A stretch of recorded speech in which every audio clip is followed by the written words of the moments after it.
Art and Tech for a Better World is very happy to present today an interview with Patrick McAndrew in our YouTube channel. Welcome, Patrick. I'm very happy to have you here. I'm very excited to be here. Very excited to be chatting with you, Alfredo. Okay, thank you very much. And first of all, I am going to have to say some words of presentation of Patrick McAndrew bio. So I will read it. Uh, Patrick McAndrew is an actor, writer, and podcast producer based in New York City. Patrick has worked as an actor in theater and film.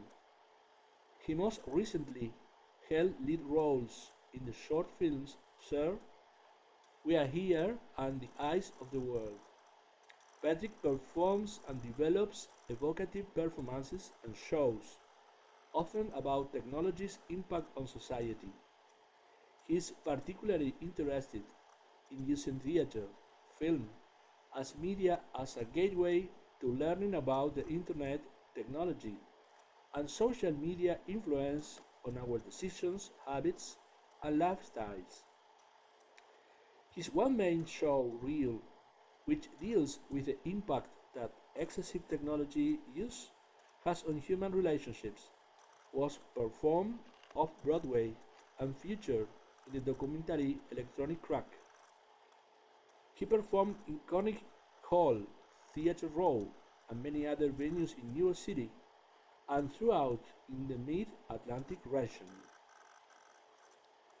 In 2019, Patrick launched the podcast Relate with Patrick McAndrew. In the show, he speaks with top experts in technology, digital wellness, ethics, and artificial intelligence to discover how to cultivate more genuine, meaningful relationships. In an age where technology is king, anxiety and isolation are at an all time high, and the only possible cure for our loneliness is through building relationships and community while collaborating and connecting with others. In 2021, Patrick launched ActorCast, the podcast that broadcasts the work, advice, and insight of actors, writers, directors, producers, and other industry experts in show business. From Q&As, question and answers, to interviews and showcases, ActorCast is the go-to resource for beginners and pros alike who are looking to carve their path in the entertainment industry by learning from those who've made their mark from Hollywood to Broadway. Patrick has taken the stage not only as a performer, but a speaker as well, sharing his take on how we can be more human in the age of technology. He has spoken at international conferences, on college campuses, and at community events on topics related to enhancing our relationships in the technological revolution. Is it right? Yeah, that's great. Are you? I Yeah. I couldn't have said it better myself, Alfredo. Okay. And now, before beginning with the center of the interview, I would like to say some words about why I am invite Patrick to this interview. Our general motivation for Art and Tech for a better word of having Patrick with us. And I'm going to say, excuse me, the audience, some heartfelt words, but also professional words. Patrick McAndrew is one of all time's best colleagues I have.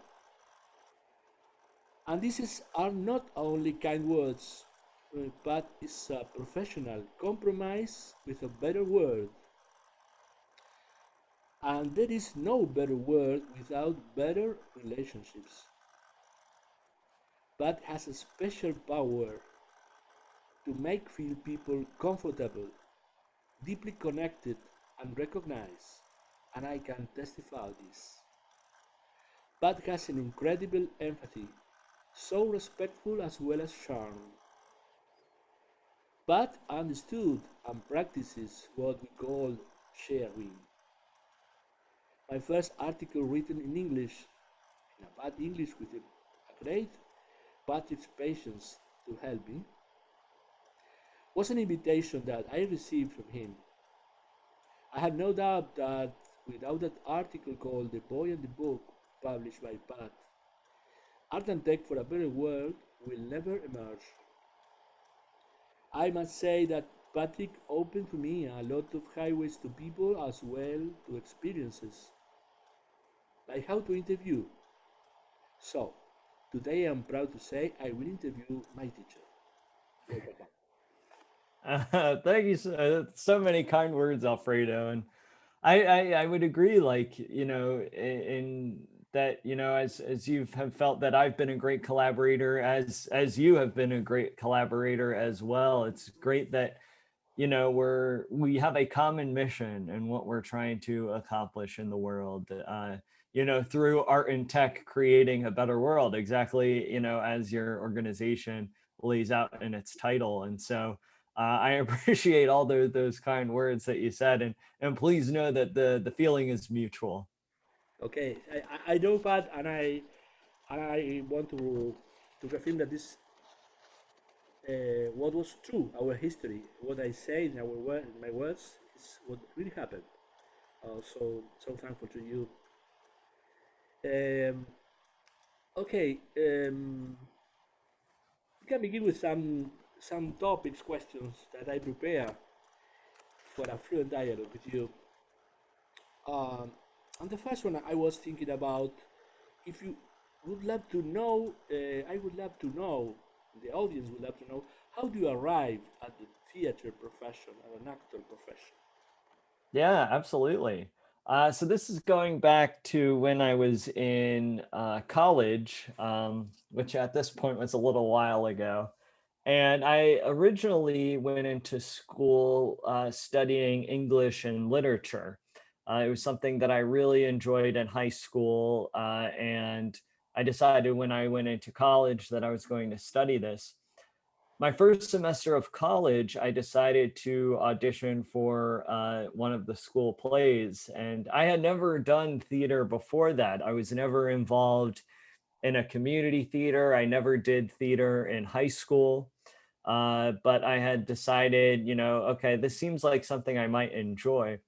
And so I auditioned, and I was fortunate to get a part in the show. I didn't have any lines or anything like that. It was a very small role, but I really enjoyed it a lot. I enjoyed the process of putting a show together. I loved working with a community and a team of people to put up the production, and it became something that I really enjoyed just through doing that one production. And after doing that, I decided to audition again next semester. Got a part. This time I had a couple of lines, and really just auditioned any time that I had the opportunity while I was in school.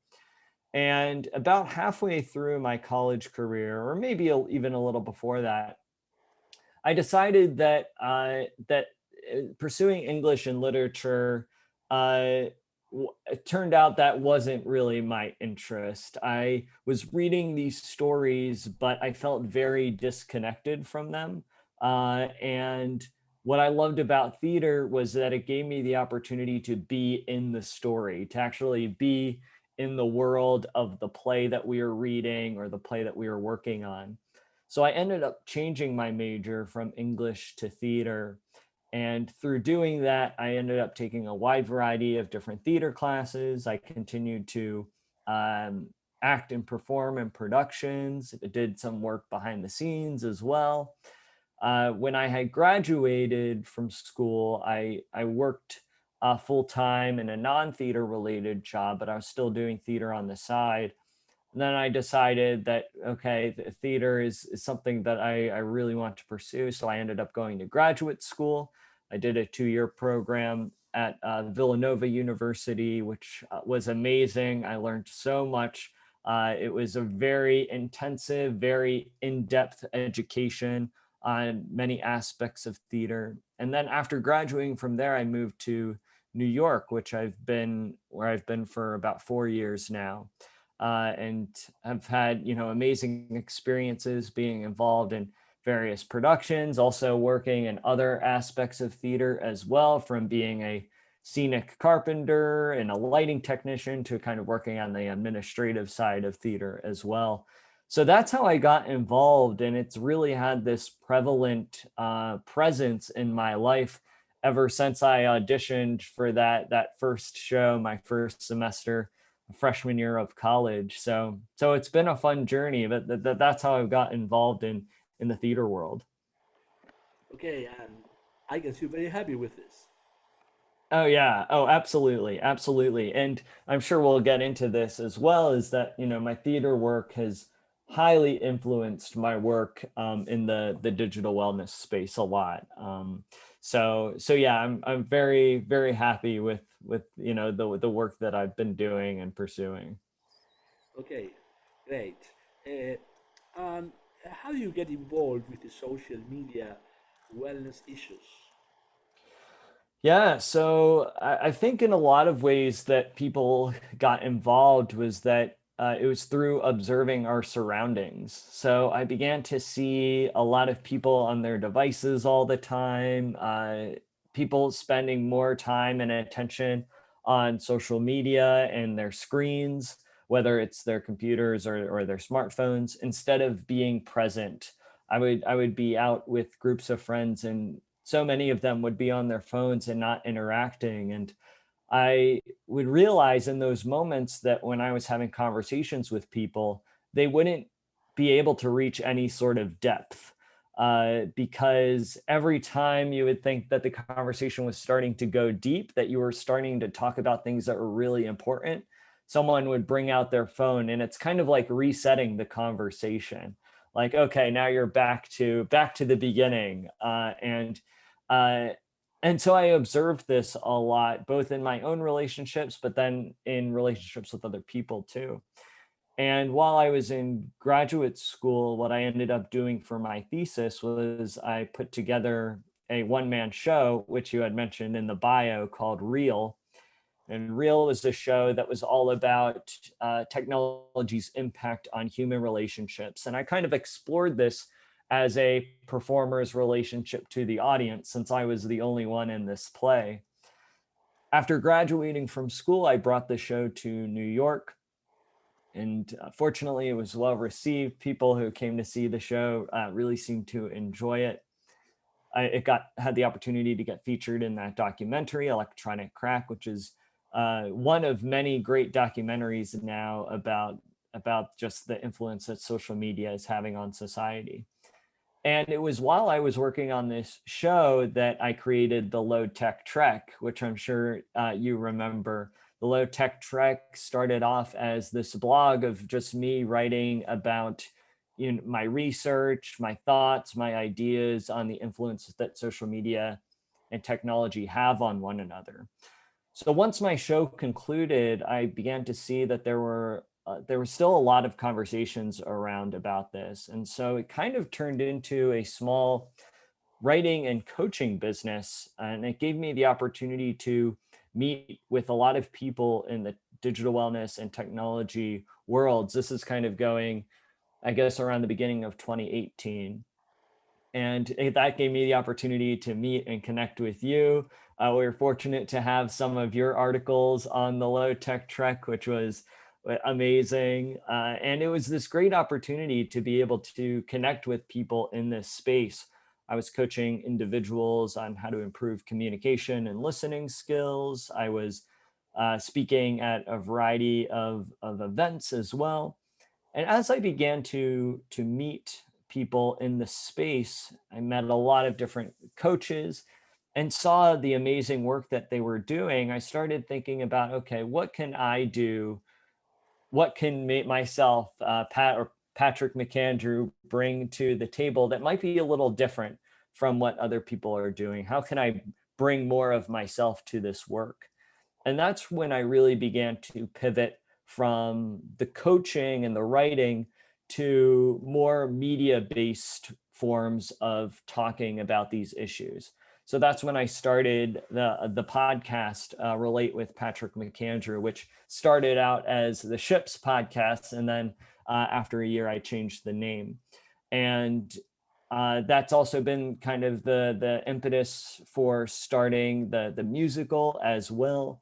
And I have some other ideas of creative projects in my mind currently that hopefully in the coming years I'll be able to bring into reality. But that's really where I'm at in my career today, and how I got into the digital wellness social media technology space. Okay, yes, I forgot to say that my two first articles were published by you in the LowTech Trek. That was the place. Yes. Yes, yes, it was great. You know, I really enjoyed that project a lot because it gave me the opportunity to connect with people like yourself who are uh, really passionate about this work, and really are strong advocates for making change in the technology space. So yeah, I was very happy to have your articles represented on the Low Tech Trek. Okay, and after that, I remember your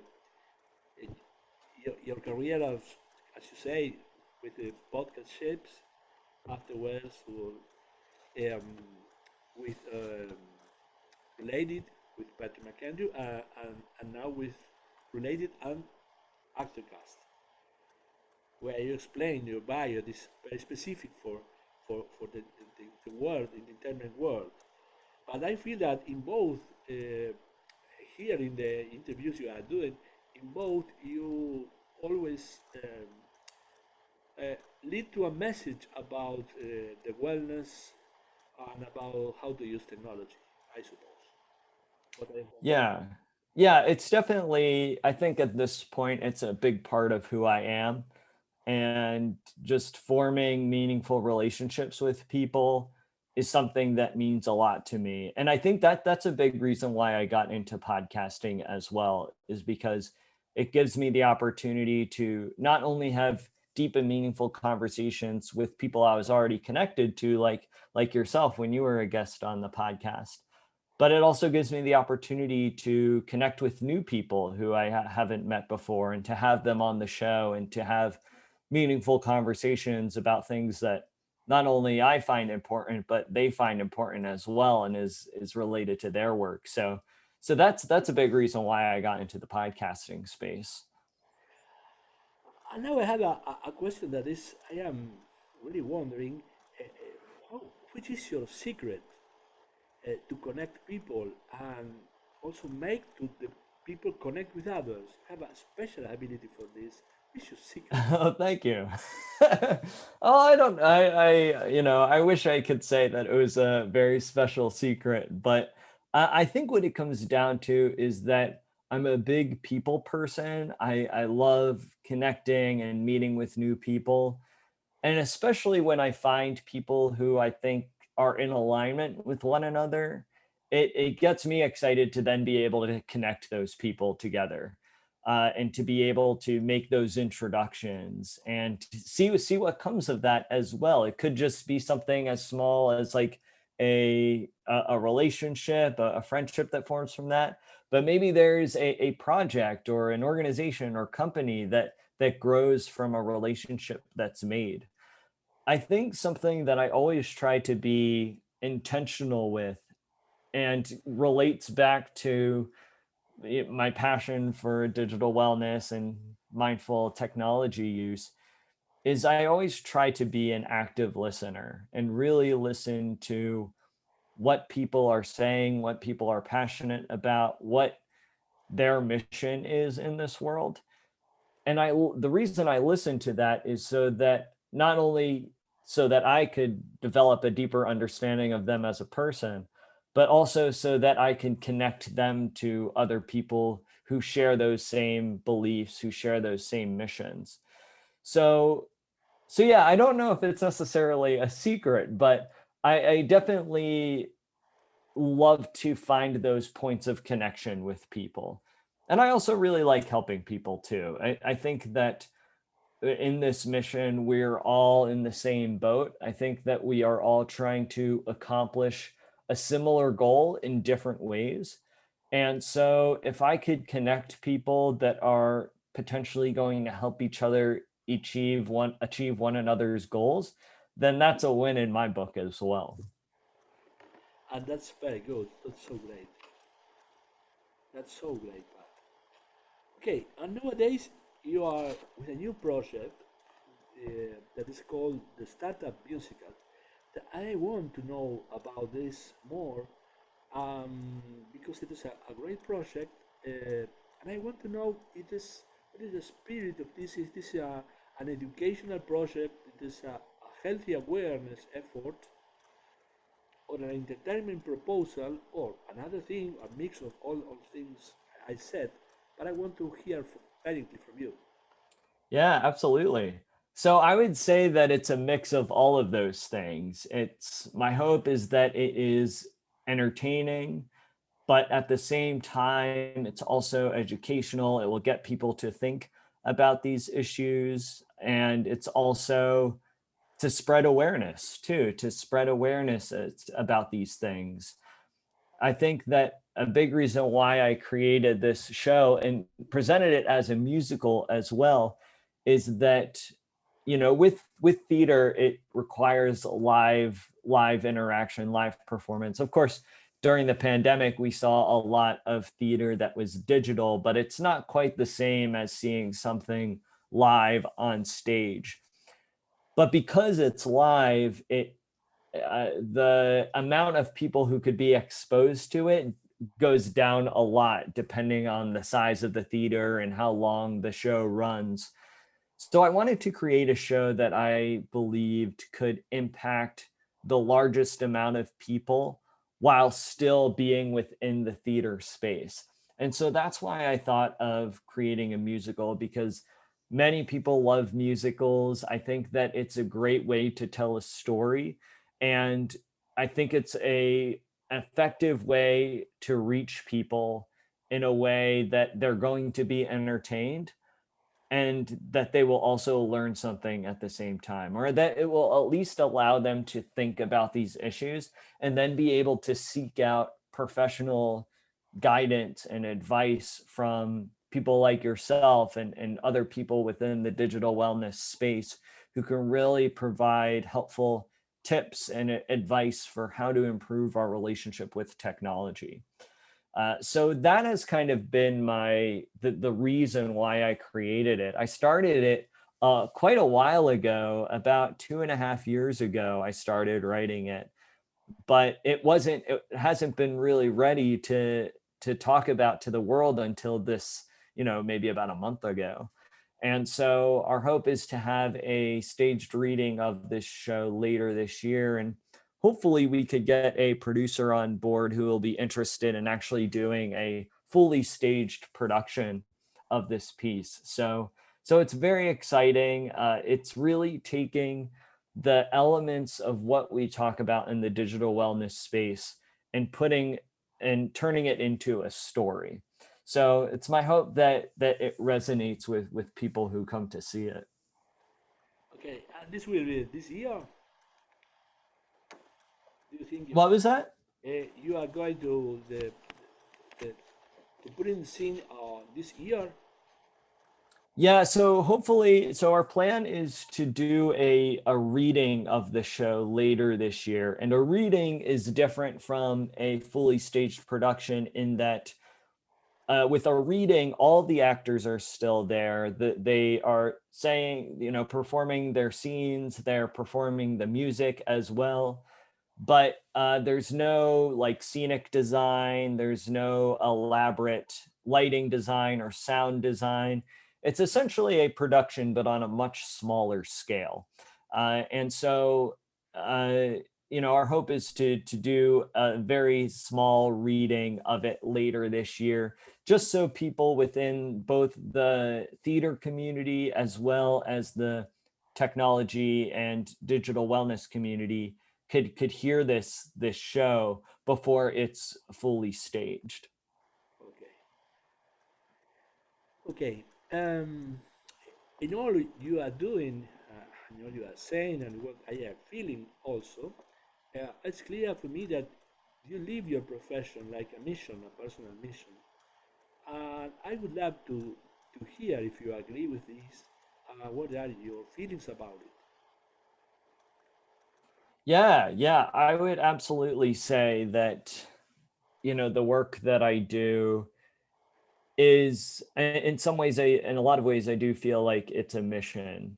I feel like over the past few years, and slowly but surely, because I'm still figuring this out as well, is like figuring out, okay, what is my role in this world? Like, why am I on this world? What am I meant to do? What am I meant to create? And I think when I started to enter into the digital wellness, mindful tech use space, it really resonates with me a lot because what I've come to discover is that it's our relationships to friends, to family, to colleagues and coworkers. It's our relationships to other people that really fuel our happiness in life. It's the memories that we have together. It's the stories that we share. It's the experiences that we have that really fulfill our lives over the grander period of time. As we grow older, and I'm not that old yet, but when we look back, it's always we always have so much fondness looking back on memories that we share with people. And so that's at really the heart of everything I do is how can I think like wake people up and be like, okay, these moments are important. They don't last. And it's important that when we are in these moments, when we're in these shared experiences, that we recognize that we recognize, okay, this is a special moment and soak it in and appreciate it as much as you can. I think that's really at the heart and core of all the work that I try to do, both as an actor when I'm performing and trying to tell a story in a certain way, and then also in the creative projects that I've been doing with this musical, with the podcast, and for projects in the future as well. And kind of goes back as well to the one man show that I did, as well as the LowTech Trek, is that I'm in the process of figuring out the most efficient and effective ways that Patrick McAndrew, could talk about these things, can talk about, okay, we should be more mindful about how we're using technology because while technology is amazing and it offers us a lot of opportunities, you and I wouldn't be connected if it weren't for technology. While it offers all of these positives, it's also important to look at the other side of it as well and see what it could potentially take away and rob from us in those moments, especially when we're spending time with loved ones and meeting new people and just having these shared experiences.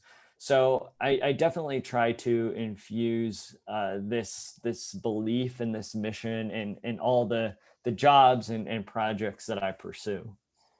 Yes, and it's very clear for me that you are doing you're having a mission. Uh, I found it in the results you reach about uh, making people connect people and feel people recognize and feel people uh, full of sense in a meaningful life. That's because I thought that you are really having a mission, a very good mission for our days. Oh, Um, thank you. yes, it's what I feel.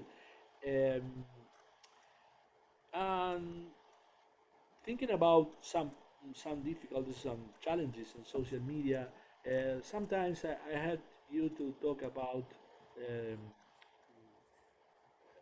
questions or topics about the identity in social media, especially with teenagers or kids or even adults. What do you think about this challenges? Yeah, that's a great question. And it's something that I'm always trying to parse out for myself as well, because in the entertainment industry, we always hear about how important it is to have a social media presence so that people could find out about you and learn about your work. But I think it is important to distinguish both our reality and our social media personal identities from each other. I know you had Oluwatosin on your interviews in the past, and I love what he says when it comes to personal identity versus digital identity, and how these are two very different things. And I think that part of my concern is that there are far too many people, and I feel like this is especially true with younger people, teenagers, maybe people in their early 20s, but I think could go for everyone as well, that they tie their personal identity too much to their digital identity, and that they start to see themselves and their self-worth for what is happening online, for what is happening on their social media. So how many followers do they have? How many comments do they receive on a picture that they post? How many likes are they getting on a video that they share? I think that a lot of people tend to wrap their self-worth in this, and they start to analyze their metrics compared to other people. I think it's very easy in social media to kind of get caught in this comparison trap where we see other people doing amazing things and doing so well in their lives. And then we look at our lives and we're like, okay, I'm not really doing much. But the thing is that on social media, it's everybody's highlight reel. Everyone's always posting, in most cases, the best things that are going on in their lives. And so it really skews our perception of each other in a way that I think is more unhealthy than not. We are attributing other people with their social media profiles. And while, yes, their social media profiles might be a glimpse of who they actually are as a person, it's by no means who they are in, as their entirety of a person. That's why I believe it's so important to have in-depth and meaningful conversations, kind of like what we're doing right now, is because you have that opportunity to connect with people at a deeper level and really figure out who they are as a person, and what their thoughts are on things and what they believe, what their mission is perhaps, or if they're still trying to figure out their mission. Social media is just a snapshot of who somebody is, and it's not their entire being. But I think part of the issue is that people see it as their entire being. People see it like, oh, okay, this is who this person is, just what they're presenting on social media, when in actuality people are composed of multiple layers and levels within themselves that one cannot begin to understand simply through looking at a social media profile. So I think when it comes to identity, I think that people need to look inward at themselves and really figure out who they are as a person, what fuels them, what excites them, what they're passionate about. And then also, so looking inward, and then also looking at real life meaningful relationships instead of looking through the social media screen all the time, and you know not looking for validation through that, but looking inward for your own validation for yourself. So I'm not sure if that answers your question, but with regards to identity, that's kind of how I see it, at least today. Okay, so very interesting your reflection about this, and I think that um, it is possible, and we know that social media, well used, let us to connect people all over the world and have meaningful relationship. So there is the possibility, and I think, as you said, that what is important is how is our intention, our attitude with using social media.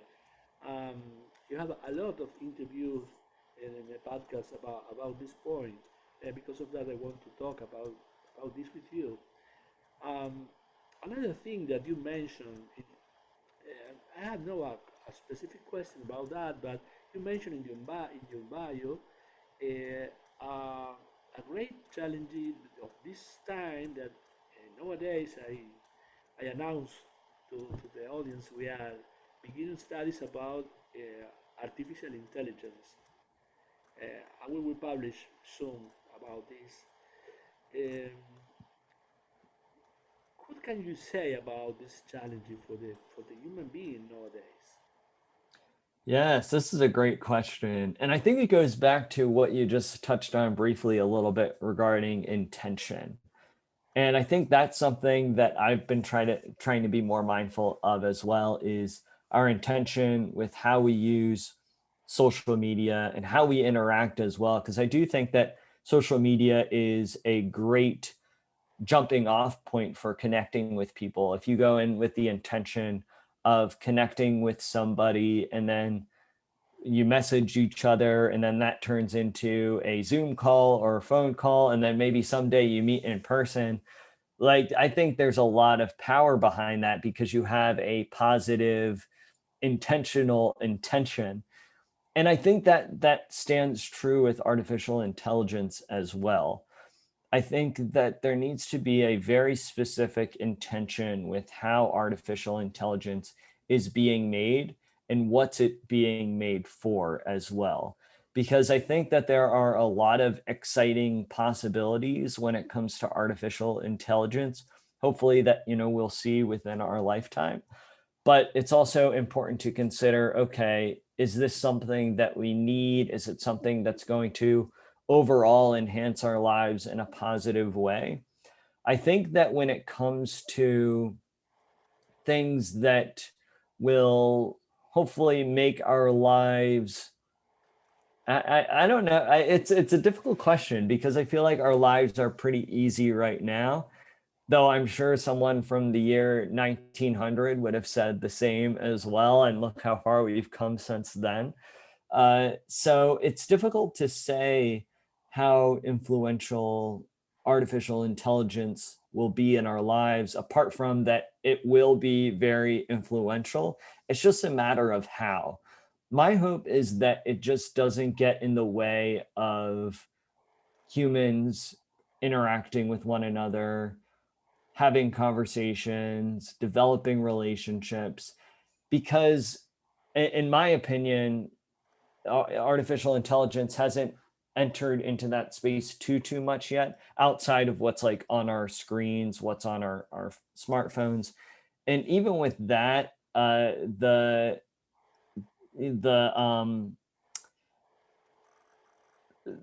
essentially, like, even with that, there's been a lot of polarization, a lot of people feuding. At least in America, it's been a very, or at least a somewhat hostile political climate. And I think that social media plays a large part into that. And so there's already groups of people out there who are unwilling to hear people from other perspectives who have other opinions. And it's so important for these people to connect and to talk with one another because, at least in my opinion, people that have varying opinions on a variety of issues will actually have more in common than they want to admit. And so I think it's important to figure out ways in which we can create bridges instead of building walls. And I think so long as artificial intelligence has the intention of building bridges instead of building walls, then I think there could be a lot of positivity that comes out of artificial intelligence. If it's created in a way that is serving humanity as opposed to pulling a humanity apart, then I'm very excited for what artificial intelligence is going to bring. But if it goes in the direction that social media kind of has to a degree, then I think we could be heading into some dark terrain. But I'm hoping that as artificial intelligence continues to advance, that they look at the issues that we're now facing with social media, with regards to privacy issues, with regards to politics, polarization, kind of pulling people apart. My hope is that people creating and designing artificial intelligence will look at that and really build humanity into the design of this new technology. Okay, yes, but you highlight points. I think that are great. That so social media as in artificial intelligence, the the point is the intention, and the intention is the direction you will you will have. Um, that's always ought to be uh, for a better life for people. So that's I want to rescue these words and this message of you. Okay, we're quite to finish now. In this last part, I would love your final words. If you want to say a message to the audience, what you want to say today. Yes, yeah, absolutely. Well, for anyone tuning in, I think that I would just go off what I was saying a little bit earlier, that in all of this conversation about digital wellness, using technology mindfully, responsible tech, all of these terms, I think it's important to note that more often than not, the people involved in these organizations aren't anti technology. We're just trying to figure out ways in which we can use technology in a way that serves us rather than us serving it. And so, to kind of go back on what I said earlier, I think it's important for listeners tuning in to really enjoy those moments that are happening within your life with loved ones, with the relationships that you have and have cultivated. Whether you're on a trip somewhere, whether you're just sharing a meal with someone, really be present in those moments, because that's where you're going to find the fulfillment and happiness in your life that you may be searching for, is in those interactions with people that you love and care about.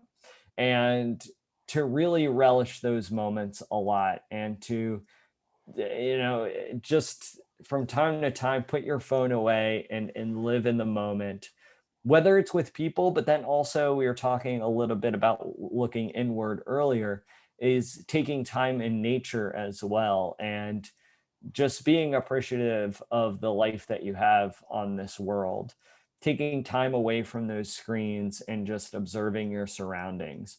I think that those are some of the most important things that you could do today, and I only believe that they're going to become more important as time goes on.